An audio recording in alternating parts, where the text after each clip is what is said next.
bir aya yakındır İsrail'in ve Amerika'nın birleşerek İran'a saldırması sonucunda ilk etapta, ilk günlerde 167 masum çocuğun şehadetiyle sonuçlanan bir saldırı neticesinde daha sonrasında İran'ın toparlanması sonrasında Allah'a hamdolsun İsrail ve Amerika büyük bir darbe aldı. Bize bu günleri gösteren Allah'a hamdolsun.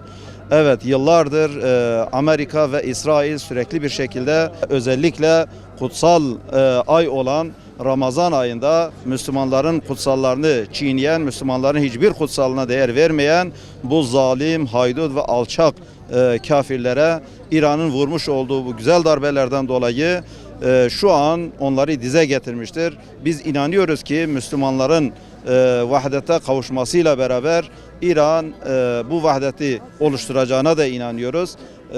İran'ın bu vahdetin oluşturması neticesinde zalimler pılını pırtını toplayıp bu diyarlardan kaçmak zorunda kalacaklardır. Tabii öncelikle işin güzel kısmı şurası. Siyonizm bir asıra, belki bir asırdan da fazla zamandır bu topraklara, ümmet-i Muhammed'in arasına bir mezhepçilik fitnesini yayıp durmadan dönem dönem de bu yarayı kaşıyıp bundan menfaat sağlamak, yarar sağlamak derdindeydi.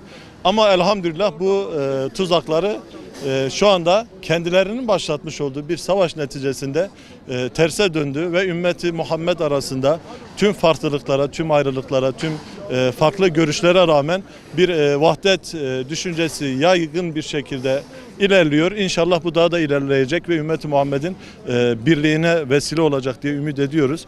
Tabii Amerika ve İsrail bunlar Siyonizmin iki kuklası, iki maşası.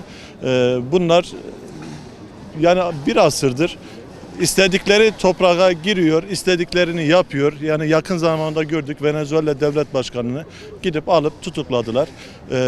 Birçok ülkede böyle şımarık, tutarsızca hareketleri vardı. Ve nitekim İran'da da böyle bir şey için hazırlık yaptılar. Halk ayaklanması vesaire.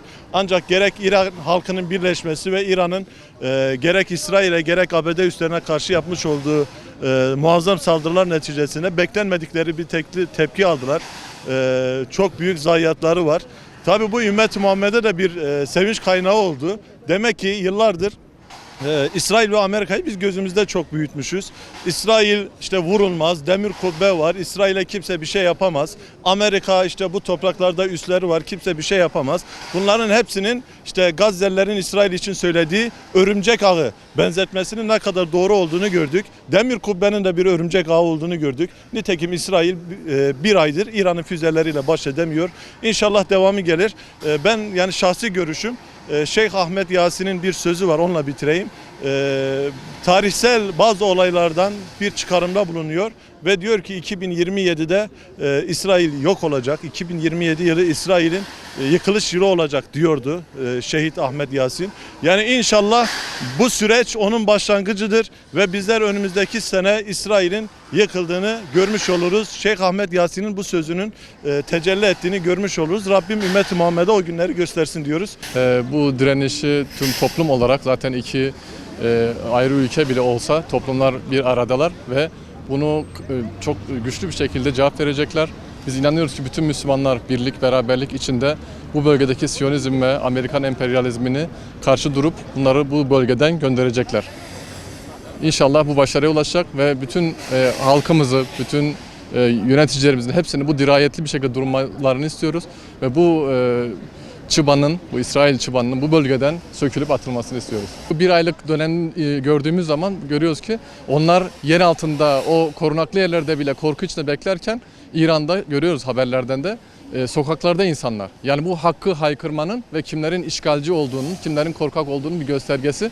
İnşallah onlar bu bölgeden işgalciler gidecekler. İslam ümmetinin İran'a bir özür borcu var. Özellikle bu yıllardan beri süre gelen söylemlerle alakalı bir özür borcu var. Çünkü şu anda ümmetin medahı iftarı. Hiçbir ülke İran gibi İsrail'e veya Amerika'ya böyle bir saldırı düzenlemedi. Duamız onlarla beraber inşallah. İnşallah da Gazze'nin kurtuluşuna vesile olur. Biz mezhep ayrımcılığı gözetmeden mazlum İran halkının yanında olmamız gerekmekte. Şu anda tüm İslam ümmetinin tek yürek olması gerekmektedir. Yoksa Avrupa'ya biz yem olacak. Çer çöp gibi olup dağılacağız. Özellikle Müslümanların mezhep ayrılığına girmemesi, özellikle şu dönemde girmemesi, çünkü bunların katliam yaparken, soykırım yaparken mezhebi ön plana getirmedikleri, her kim olursa olsun Müslüman ayrımı yapmadan, hatta Hristiyan ayrımı bile yapmadan öldürdüklerini gördük. İlk öncelikle Gazze'de yapılan soykırıma, İran'da vurulan okuldaki kız çocukların ölümünün aynısını İsrail'de yaşanması için dua ediyorum. Gerçekten çok üzülüyorum ve inşallah İsrail kahrolsun en yakın zamanda. Ben bu olaydan dolayı çok üzüldüm. İnşallah İran bu savaşı kazanır. Filistin ve İran inşallah bu savaşı kazanır. ABD ve İsrail kahrolsun. Gazze'deki çocuklar ve Filistin'deki çocuklar ve İran'daki çocukların öldürdüğü gibi inşallah Amerika ve İsrail'inki de öyle olur diyorum her akşam. Yani bütün Yahudiler böyle bizim İslam'ımızdan deformasını istiyorum. Yani yok olmasını istiyorum. Siyonist istemiyor.